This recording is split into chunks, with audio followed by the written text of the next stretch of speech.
Salut, salut, bonsoir, bonsoir, bonjour, c'est Congo News 24. Nous sommes encore aujourd'hui pour vous présenter cette émission sur notre beau pays, la RDC. Comme toujours, avant de commencer, nous disons merci à Dieu. Nous disons merci à nos chers téléspectateurs qui nous suivent à chaque instant, à chaque moment, partout dans le monde, à Kinshasa et en République démocratique du Congo. Dans l'ordre du jour, Bandeko, tozana ba point moko capital. Ba point moko Bandeko, il faut to landa yango. Émission oyo, boyebisa Bandeko émission e bandi. Toko yoka politiste moko français. Allo Bandeko.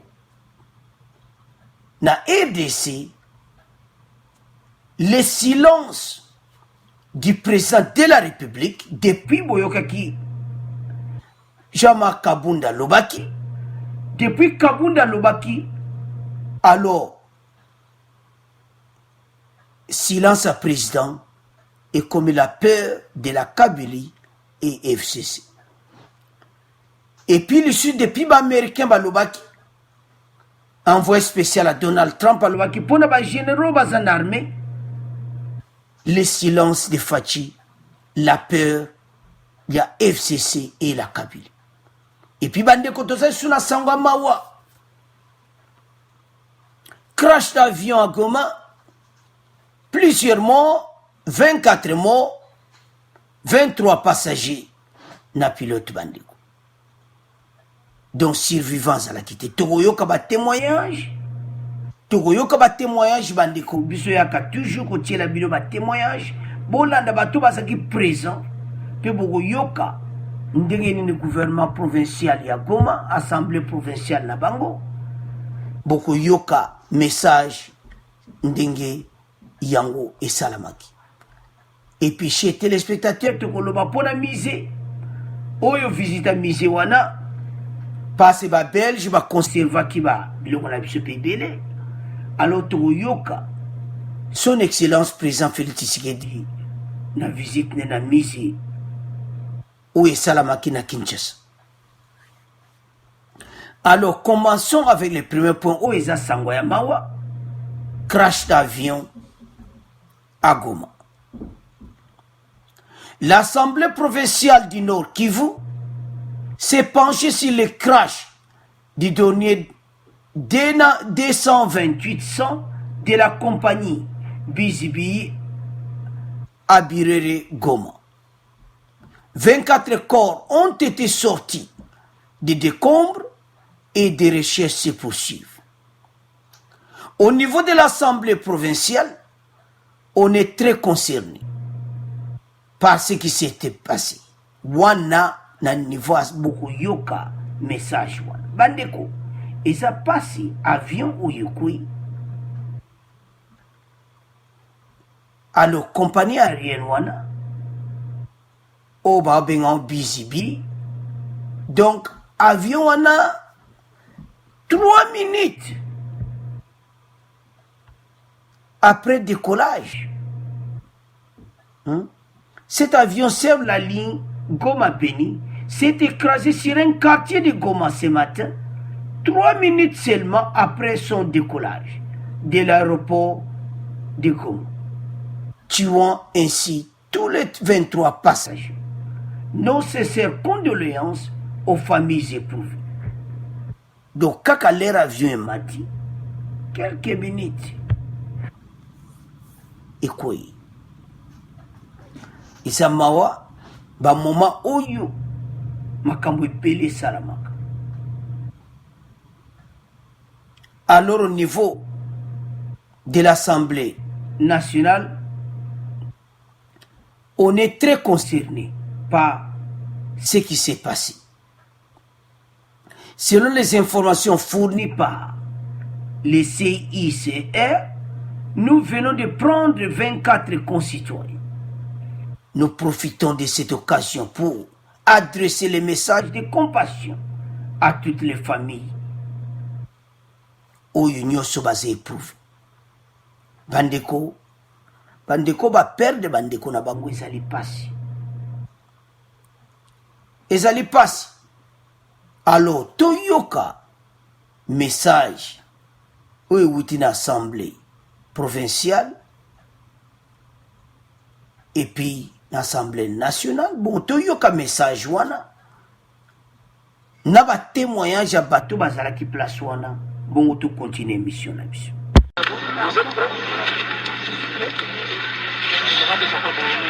Bonjour. Oui, bonjour. Aujourd'hui, vous êtes ici au niveau du quartier Mapendo.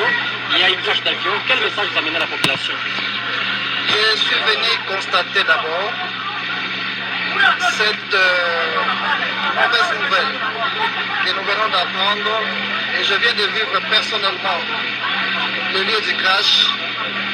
Au niveau de l'Assemblée provinciale, je dois dire que nous sommes très consternés. Nous sommes très consternés par cette mauvaise nouvelle, le crash d'un avion. Et à travers ce crash, nous venons de perdre, selon les sources nous données par le CICR, 24 concitoyens viennent de perdre leur vie dans cet avion. Nous voudrions profiter de cette occasion pour adresser nos messages de compassion à toutes les familles qui viennent de perdre les leurs. Également, nos compassions à la compagnie Bizibi qui vient de perdre un aéronef. Nous voudrions appeler la population de la ville de Goma et du quartier Mapendo à l'apaisement. Nous leur appelons à pouvoir apporter leur secours à l'équipe déjà déployée pour pouvoir dégager les corps et dégager les restes de l'appareil. Et nous pensons que l'Assemblée provinciale du Nord Kivu va devoir s'intéresser à la question pour connaître quelles étaient les raisons de cet accident. Parce que vous voyez l'endroit où l'avion est tombé, c'est un endroit où vit notre population dans le quartier Mapendo.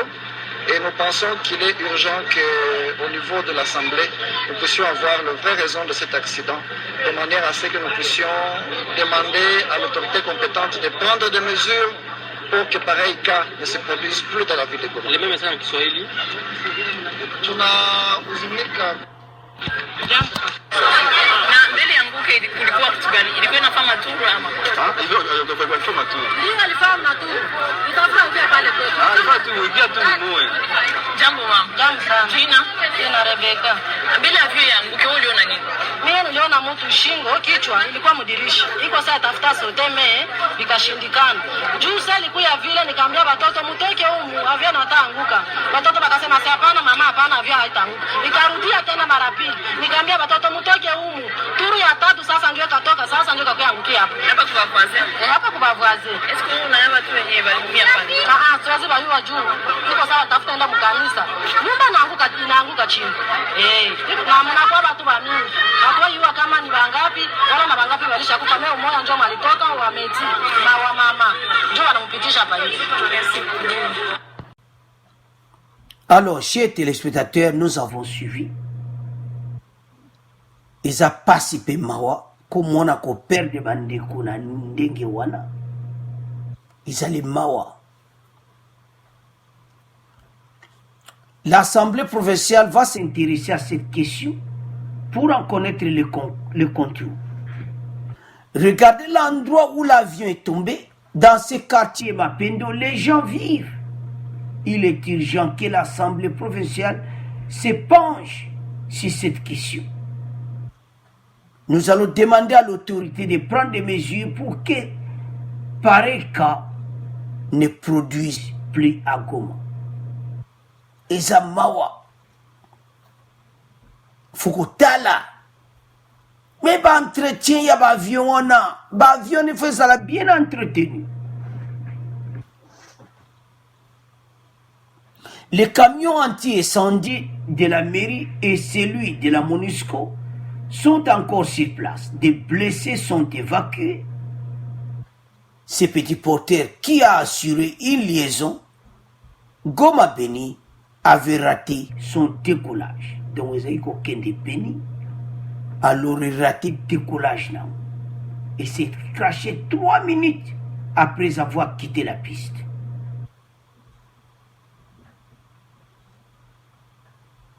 BCB organise Dobizi Biza compagnie organise des vols réguliers et chartés et des évacuations médicales dans les zones reculées de l'Est de la RDC. Donc avion et Sungaka Mingi et Memaka Batu, Naboba Zokina MONUSCO ensemble, mais Ezaki Mawaki et Salamina Ndengiwana, les Waya Boyesa Pena Kitokote, Bomoni Ndenge to tie photo wana, to Zipidon, Sobo Tali vraiment Boba Zotala vraiment, donc Sobo Moni Angona Misubo passe moi to Tchaona YouTube Pendate. Banzoto abatuana YouTube alinga soba photo moko penda ya mabe penda ti ozo sala passe na mitemeleka parce que c'est le YouTube me bana mikepe bakoko tala alors ezali passe komona batu ko soka na modèle wana alors ezaki mawa bandiko ezaki mawa ekwe kaka 3 minutes bati yango tosenga ba autorité ba entretien sala ba makasi parce bakaya boye ezali pasi bolandi wana bongo se kwa ki vraiment likolo bandako abatu bobi combien de pertes ntozana et puis place quoi pesa pembeni pena ba musikati alors eza mawa parce ba dige salami ebele les avions et quoi alors bah c'est une autorité et tu vas cabo et répéter les sociétés bah cabo et répéter les sociétés koko ya ba avion boezali mawa et ça la peut passer alors bah cabo et ko sala mal société faut bah luka ba avion et ça la bien entretenu dans les quartiers mapendo de Goma avion quoi bah des gars. Mais jusqu'à présent, on a enregistré 24 mois. Mais Batou Soupe Bazoka qui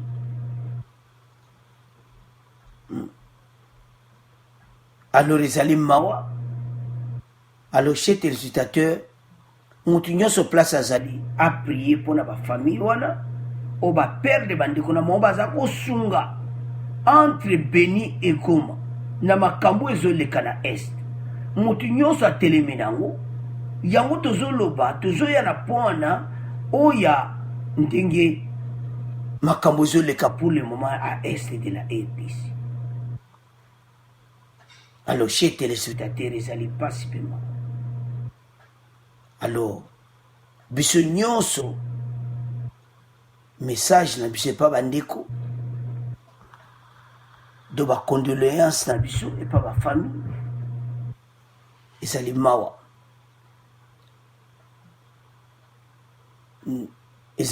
pe pasi do appui penana secours ezala gouvernement sala tout ba famille wana nyonso parce bazali kosala mosala ya mboka komema bato bazoki na Beni komema wana Goma na hôpital pe kozonga ba transport wana ezali mpona koede na zone oyo eza na ba difficulté et puis bazomema bato na Goma mpona ba traitement alors bato bazosala mosala ba volontaire la plupart pe bamosusu bazali na kati alors bandeko ezali mawa koperdre bandeko na biso na boyi alors bapriere na biso nyonso ete ame na bango repose en paix. Et puis condoléances pas bandeko na bango ba famille ba éprouvé ezali mawa alors tout si premier point à crash avion toujours les casques na deuxième point oya musée visite à présent à musée national. Alors chers téléspectateurs to komina point na biso ya musée national à Kinshasa bandeko musée wana eza place moko donc kitoko. Le chef de l'État a visité les salles du musée national où sont exposées 6 000 mètres carrés, 12 000 œuvres du patrimoine culturel congolais, Le musée national de la RDC permettra aux Congolais de découvrir leur histoire à travers l'art. Donc, tu peux découvrir l'histoire à travers l'art.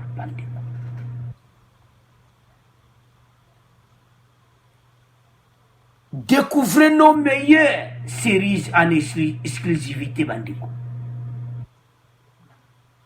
Ozoyo Kake exclusive dont président Yemoko présent. Tokolandae, moi extrêmement kyo ya lobby. Le président Félix Tshisekedi se prononce en faveur d'une procédure progressive de restitution des biens culturels par les pays occidentaux. Le chef de l'État s'exprimait à l'occasion de l'inauguration du musée national de la RDC. Awa ezolaksa comment oyo bolinga kibozwa bo biso moto récupérer yango. Ba Belge biso moko histoire biso moko poto yebango foto kende na Belgique. Comment? Foto kende na Bruxelles poto komona histoire na biso. Non.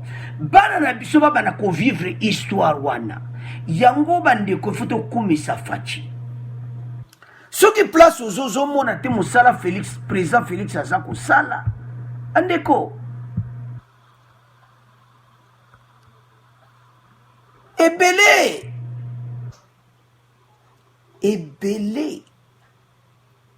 Yabandeko na biso, baso monate. Boyebi mise oyo, peut-être bandeko musu baso comprendre, mise oyo bana na biso, bekol nyonso banko kende ba visite kuna. Visite moko bo kende a journée, bo kei ba passer temps kuna puis ba zongi na école. Moi na école primaire déjà zo comprendre histoire mboka na yi. Yango bozo mona mindele bana bango déjà ba yeba histoire mona ba musée. Mise ko laksa bana ndeni mboka na biso ba période boye likamboye ta pays na biso ndenge ezalaka. Bande ko mise e laksaka de authenticité a mboka na biso. Yango na lera fashite omona ba donc makambo ebele oyo to mona kati toko vivre on a l'air à fachi. Oyo to mona kate toko vivre yango. Toko vivre.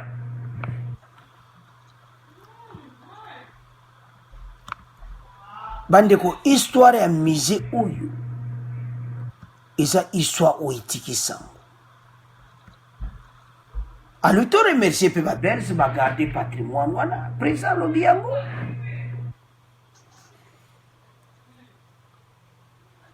Na Kinshasa musée oyo bana bakokende visite ezalaki te. Tala nde batongi immeuble wana. Des millions ebimi wana.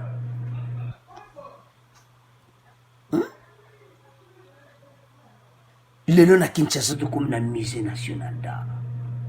Makambo ebele kosalama wana. Do ekozala peno yoka visite pena bana na école baso kende bana be école primaire be école secondaire baso kende ba visite ko yeba histoire ya mboka. Oui, na école bako pesa enseignement na histoire ya pays na biso, mais bakende komona na miso qu'est-ce qui s'était passé dans notre pays. Bana ba vivre l'histoire de la RDC. Bana va vivre l'histoire à notre musée national. Yango, il faut qu'on remercie Fachi. Il faut qu'on remercie. Il faut remercier Félix Tshisekedi na musala oaza kusala. Tozala ki ana la kabili. Tozala na makambo oyo. Tozala na poa suka. Poeza koyinda le silence de Fachi. Poya suka makambo ezo leka. RDC bazekta kuyeba yango te. Mais visite na yo wana bandeko ba l'action na ba télévision du monde. Ouverture à musée wana bomoni premier ministre azaki présent. Ilunga président de l'Assemblée nationale présent. Président Kati Riba remettre on a maboko ya président de l'Assemblée nationale. Et l'équipe de ma pays, dans le monde entier, et ça la bat Angleterre, balanda qui on a des informations, ba chaîne anglaise, ba chaîne française, ba chaîne nyosa mokile la kisi yango. Pourquoi la kisi yango? Parce que tobani ko récupérer ba bien abiso. Oh yo ba Belge po yo mon histoire ke na Belgique. Oh badeko. Mais naba l'era la Kabili baza ko pensa ta oyete. Banka ko penda balar na banko yiba balar ko soma banda ko sama kamibele même mise a pambe za la kité. Kaka likonda o seza ina l'era ya la Kabili. Bambongo ba ko tonga ngote bambongo. Gouvernement coréen na alliance ba sala ke ba tonga yango balaro ngemo na tepe elimiser liesa manango kudutie.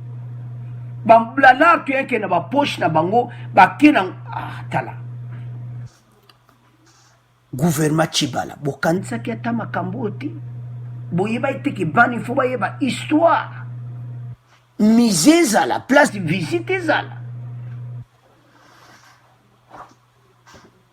Eza mawa. Eza mawa. Botiaki RDC na biso wapi. Alors le président Félix est venu. Innovation. Récupérer patrimoine oyo ba Belge ba bombe la kibiso. À remercier Bangoa. Qu'il faut remercier aussi les Belges. Malgré tout. Alors, suivons l'extrait du président de la République. Bongo de continuer mission d'abisso. Forcément, c'est un patrimoine congolais. Donc, un jour, il faudra bien que ce patrimoine revienne, mais il faut le faire de manière organisée. Parce que, bon, il faut reconnaître quand même que les Belges nous ont aussi aidés à le conserver. Donc, il ne faut pas tout le reprendre comme ça. Alors, chers téléspectateurs, nous avons suivi le président de la République. Il était clair que nous devons remercier les Belges aussi pour ne pas garder le patrimoine. Mais Ouyo et Salami, monde des airs Kuningana. Balobi, parce que biso bena tout le monde a valé, tout y a valeur à misité, mondela y bien makasi. Et comme il tant où y a valeur, y a Congolais, tout y a origine na biso. La fierté d'être Congolais et Congolaise. Bandeko pour le moment na RDC, Congolais nyo sazana fierté. Remercions Fachi. Atie biso na kati ya la carte. Adjong si biso na kati ya carte. Parce que na kati ya carte vous avez comment on a les chuchotis. Carte yangona au centre de l'Afrique, la République démocratique du Congo. Bazo mona me bazo mona ti. Mais le sikope na ba comme mona. Visite na musée ba l'action na monde entier na ba télévision du monde. Ba lakisi yango.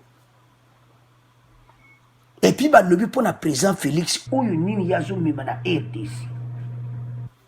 Ba lobi oyo izali RDC asika. Oyo président Fachi abani ko façonner yango na marque na ye. Congolais bazaki koyebete bakomo yeba Congolais. Bandi kobokanisa na l'ère la Kabylie tam toza ko vi boyebi ki makambo toza ikoloba. Congo on peut to teka na suka yango. Mais lelo yo bakomo pesa biso valeur. Congolais place à Zali. Ezala na pays nini? Canada, États-Unis, France, Belgique, partout Allemagne, partout Hollande, Italie, place aux Zali. Na Japon, c'est ba moni au Congolais. Na bande ko na biso mo ba africain. Ba Camerounais ba lobi na la net lisolo wana. bali boko pesa biso faci kaka te biso bopesa biso kaka président de la république na bino po biso awa bandeko kaka braza wana epasa su bakomolela me biso mo bakongole tozomona mosala faci azosala te toloba te tala mise eloko pene etelemiko na lera la kabili botokozwa yango te eza te ke baza na volonté te me pasi baza na volonté me ere moko mpe moyibi eza na kati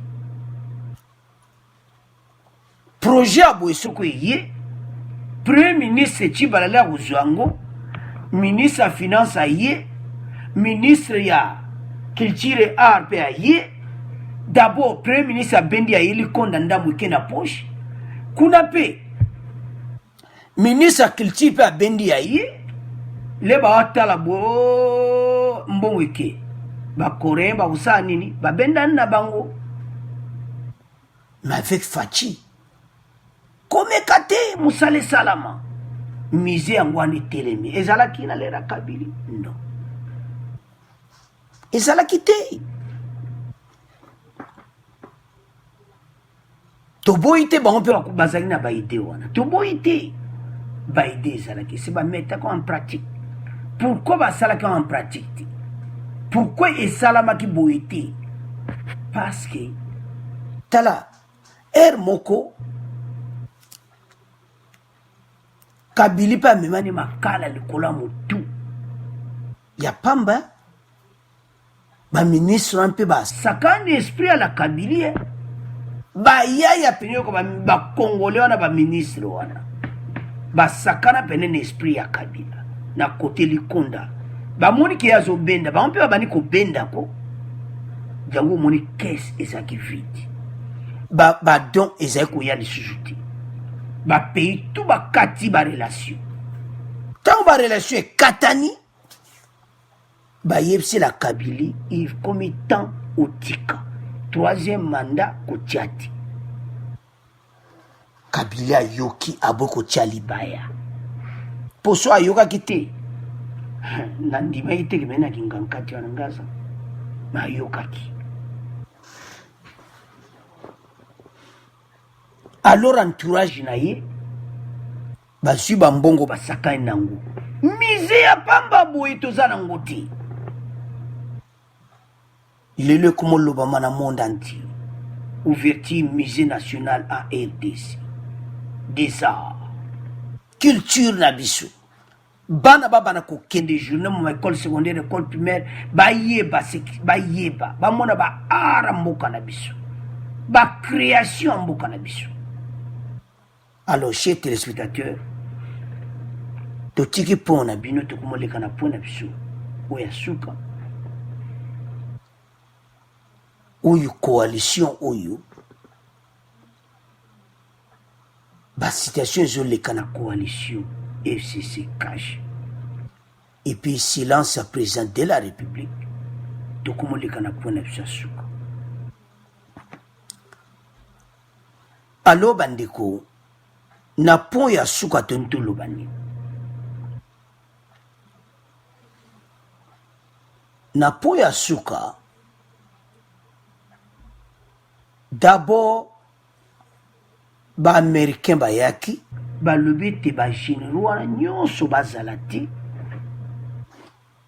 po biso to intervenir na armée. Alors po biso to intervenir tosengi bango bagénéraux wana bazala te.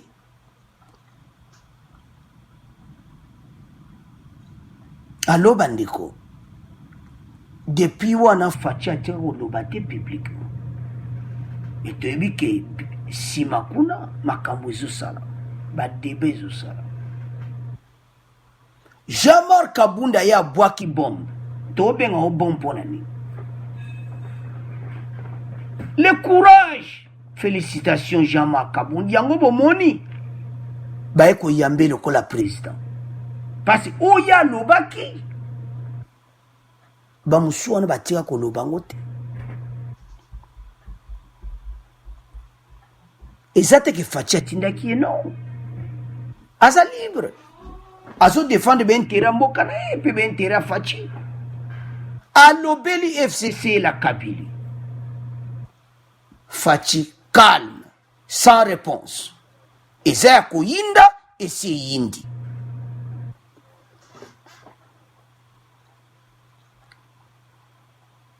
bandeko makambo oyo ezoleka na RDC eza somo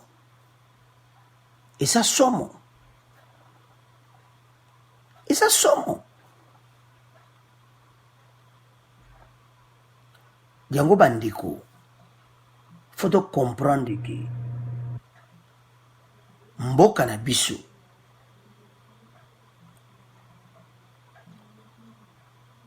na niveau oyo mboka na biso eza kokende eza na direction ya kitoko mais bablocage eza ebele Beni eza blocage numéro 1 bagénéraux wana eloko nini bango baza koboya baaméricain sur place et pourquoi bazodémissionne te makambo eza kosakana nango te bandeko bozoyoka mikolo boyoki makambo ya M23 banégociation tout ça ezaki masolo oya ke bato wana balibere bango bazonga parce parmi bango mosusu mpe baza bacongolais bakotaki na mouvement wana bazonga mais lelo to wana dossier wana te parce toovérifie dossier wana bainformation ntango tozwa bainformation ya M23 wana bien tokoya kopesa peuple ma tozoloba oyo ezoleka le silence de Faci baaméricain balobi mpona bagénéraux wana baza na besoin bato wana balongwa mais bato wana kolongwa na bango eza problème mpe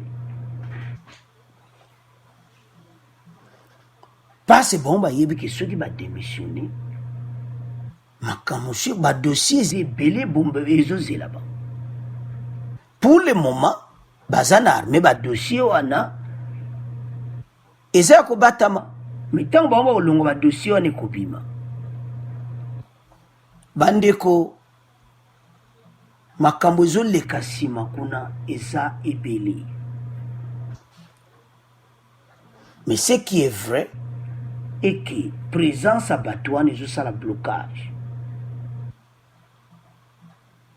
ebele bazosenga interruption totale do baosenga mpena rompre na oyo ya kala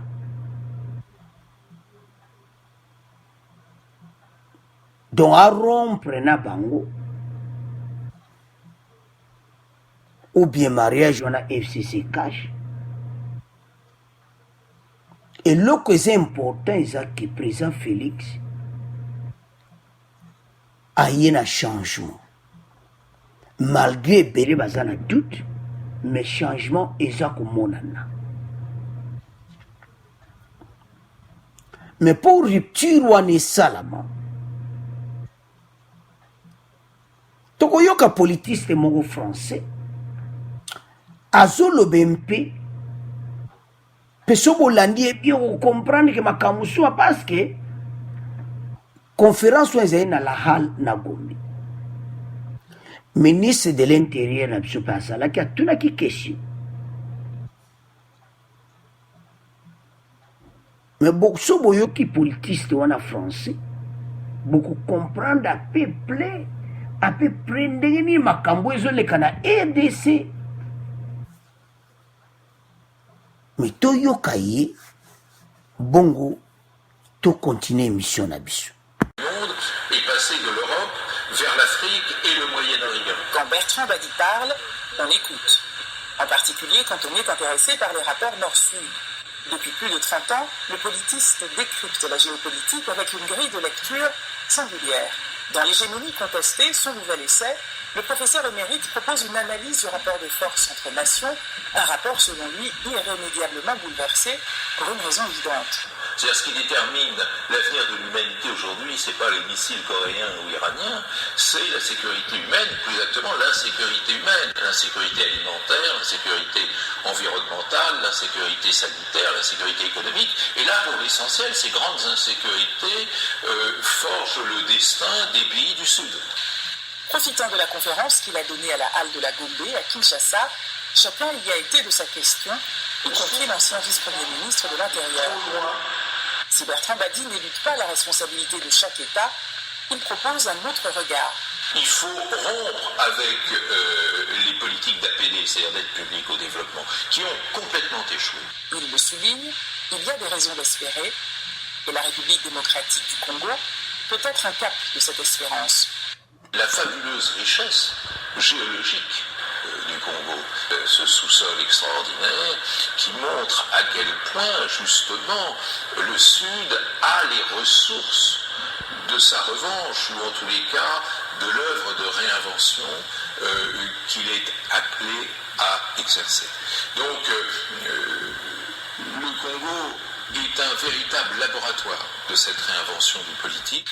Dans un pays où travailler, se nourrir, se projeter relèvent encore de l'arbitraire, l'analyse de Bertrand Badi sera-t-elle entendue? En attendant d'avoir accès à la trentaine de livres qu'il a écrits, ceux venus l'écouter semblaient bien décidés à en partager la dynamique. Anastasie Tudièche, VOA. Alors, chers téléspectateurs, nous avons suivi le politiste Bertrand Badi. Politiste Oyo, aleka na bemission ebele na ba France 24, aleka bemission ebele, mais asala nini na Gombe na Kinshasa? Autorité politique ebele bazalaki wana, et puis vice-premier ministre et ministre de l'Intérieur azalaki wana. Ba question etunamaki.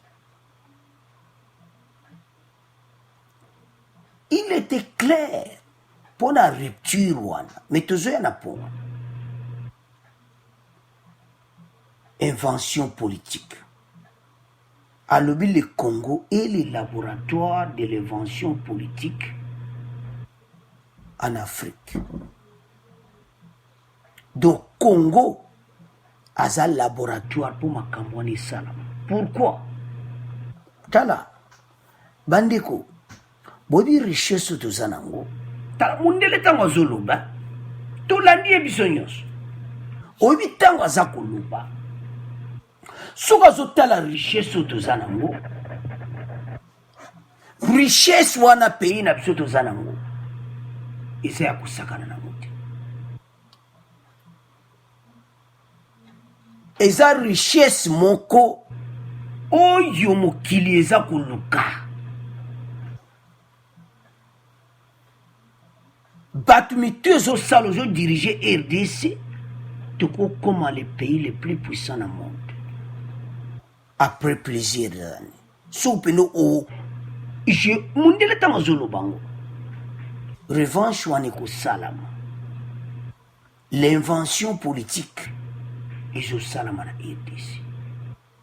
RDC eza pays moko puissant tango Bertrand zoloba yango atie mai na monoko te ayebi ke na RDC pour le moment mutu aza liboso faci makambo ekosalama. Alors bato wana nyonso ndeni rupture ekosalama. Rupture na bato tu ba échoué. Soko moni mutu a échoué koko lingo zala na yete.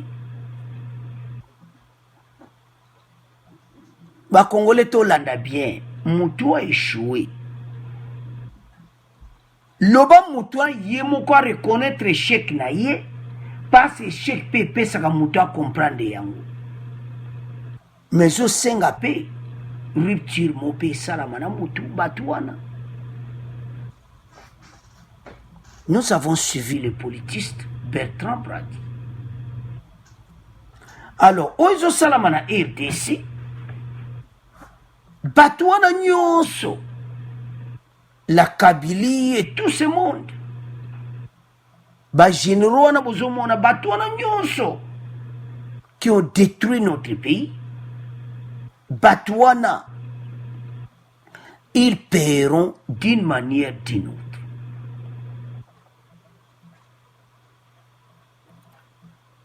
Le silence de Félix Tshisekedi elobi te ke akosalela makambo américain balobi te, elobi bongo te. Il est très sage. Mindele bakomi mena kobanga bazomona tala tant Mindele azoloba clair ko que richesse obso tozanango. Le Congo est le laboratoire d'invention nyonso ekosalama. Hey, ekosalama ko pe d'invention politique.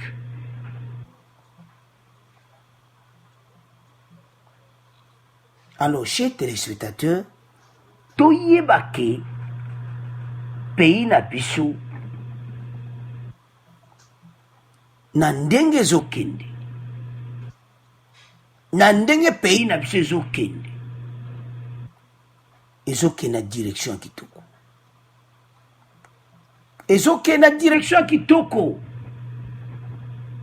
mais tozala sage, ok, tozala sage.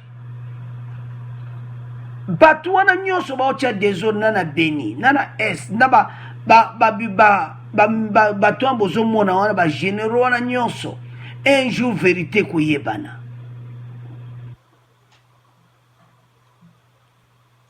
Totieli bino nini oyo message pour message epesama na Kinshasa à la halle de la Gombe.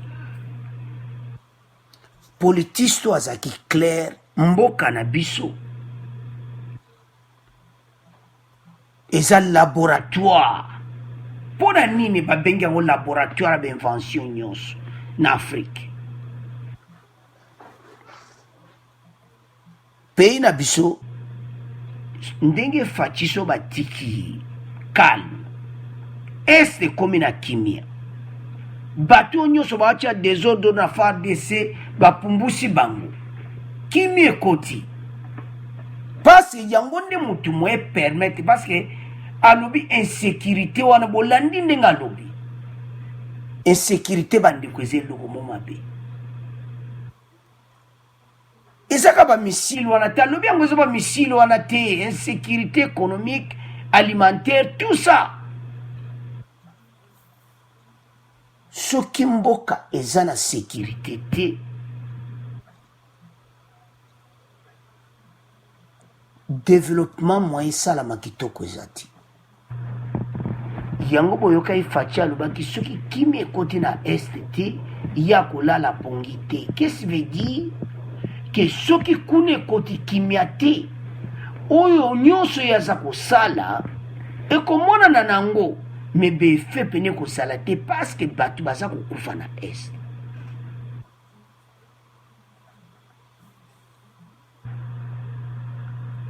Marc Aboun soka lobelaki bango parce amoni azolo bango bazo tia désordre po batiki bango wana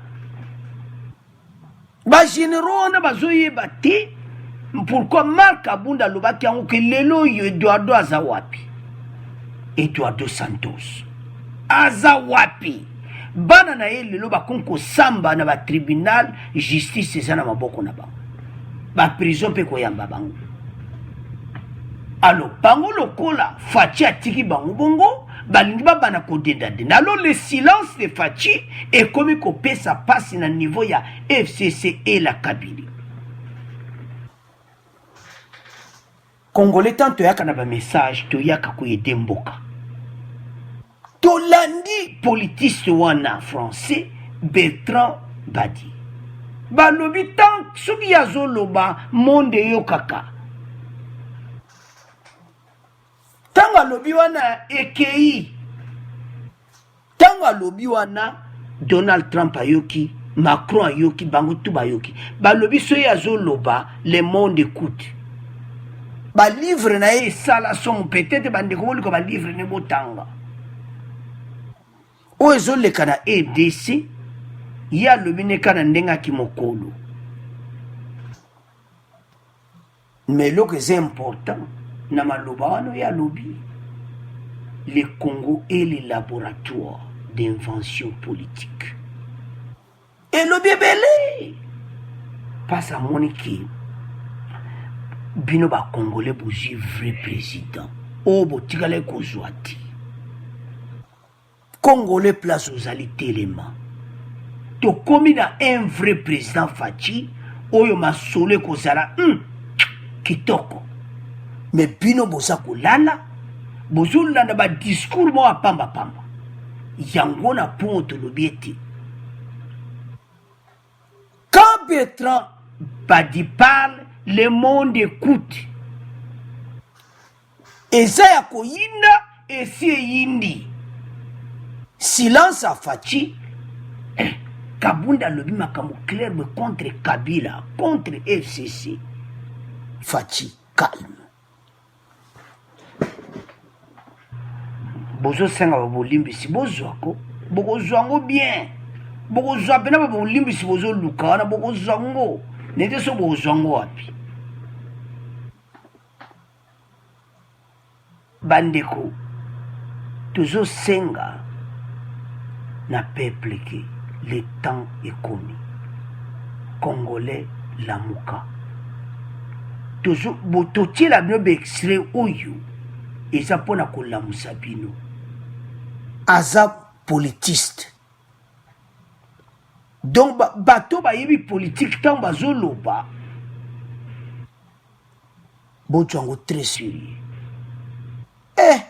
la RDC et le Congo est le laboratoire d'invention politique. Avec Faci, makambo ebele ko salama. Innovation makambo sika. Yango tina mo peut pas sikesi koti telema. Telema. Bimo bolandi amboyo ki. Salwa na gombe batu bakibele. Na ba homme d'état ba homme politique bazalaki wana lera la kabili esi eleki ekomi ka bamakelele oyo ezanga ntina badistraction oyo ezanga ntina tan awa Marc Kabunda leboyoki Faci alobi ata likambo akosole ata kokoso calme akoloba rien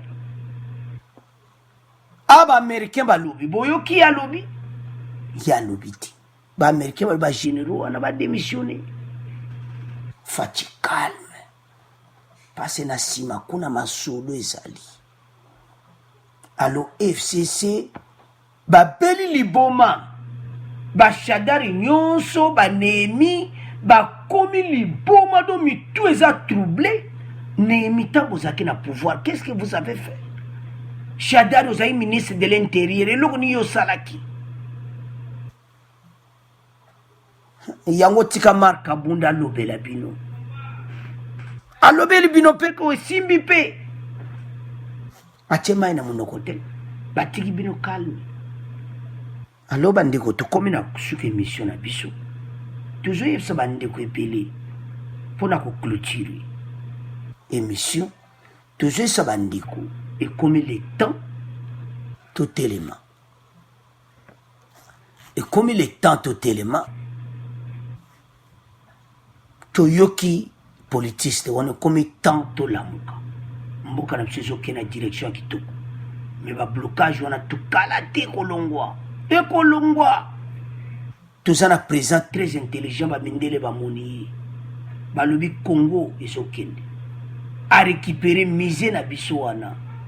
Dans les œuvres wana mais azaki pour mon yango faut qu'en soit na Belgique mais les lois na RDC malembe alors to comme na clôture émission na biso bande ko vous de commenter boba lande on a retard to le problème avion to lande ba témoignage pour avion koyaki alors avion le ko le koyaki assemblée provinciale ba on va mesure que makama bongo sala ma penali sous-souti Allo bandeko tokome na suka toyeba ete lelo bato tikala bino lelo le Congo et les laboratoires invention politique en Afrique. À vous de commenter bandeko. Bon abonner massivement, bon partager ma vidéo bandeko, s'abonner. Au revoir, à la prochaine.